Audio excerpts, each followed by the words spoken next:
excuse me. I gotta get by here. I have to get by here, excuse me. I don't give a shit. I don't care who you're with. Say we're non-violent, we need to harm. This building will go up for the next 2 hours. No, I don't think so. I don't think so. Shut it down! Divest now! Shut it down! Shut it down! So APD needs. Yeah, they have the call. Okay, they've been asked. Call 911 in addition to. I got 911.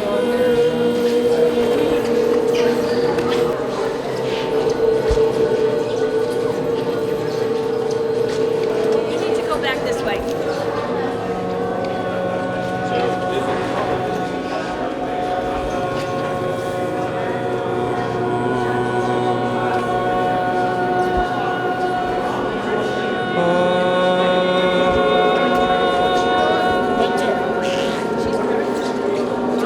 We're here today because the New York State Comptroller keeps $13 billion in Exxon and other fossil fuel companies.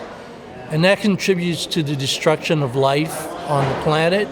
It contributes to the wildfires, the extreme weather, and the droughts.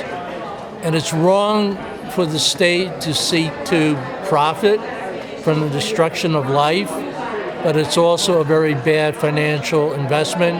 In fact, the state has lost $12 billion by not divesting. It is time for Tom DiNapoli to divest. We need all our financial institutions, the state controller, banks, insurance companies, to immediately stop putting money into fossil fuels, which is driving climate change.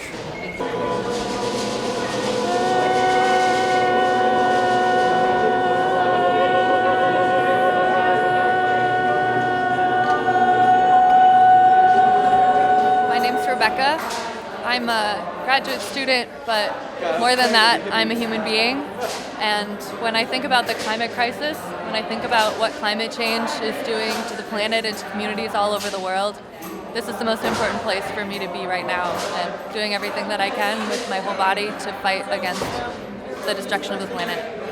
My name's Connor Armbruster, and I'm here on behalf of my 9-month-old daughter, who is already inheriting a world that's vastly different from ours and the world of our parents.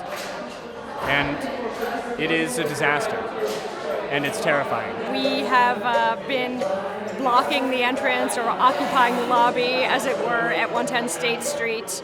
We're conducting an act of nonviolent civil disobedience in order to demonstrate in the strongest way possible without being destructive in any way. And we're sorry if we're bothering anybody, but we wouldn't be out here causing the disturbance and disrupting business as usual if we could trust government, markets, and technology to deal with these issues left to their own volition and without this pressure being brought to bear. Climate justice, climate justice, climate justice, justice, justice. Trying to start arresting people. First to be arrested will obviously be the group that is blocking the entrance. It'll be one at a time. There will be no force used. We appreciate your tolerance. We also appreciate what you're doing here, but we have to clear the building.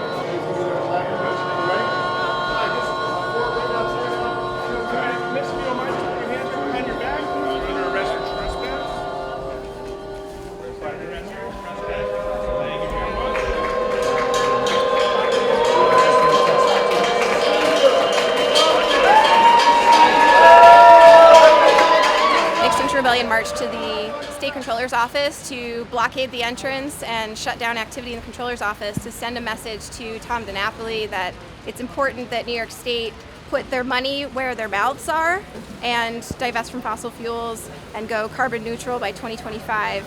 So today we had a die-in in the Controller's office.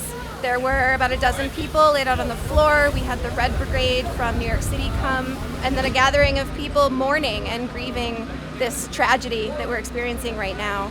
People were arrested. They put their bodies on the line to make a point that it's time. We have to make these moves. We have to do these drastic things. We have to cause a scene. We have to shut down buildings because all of the other things we've tried haven't worked.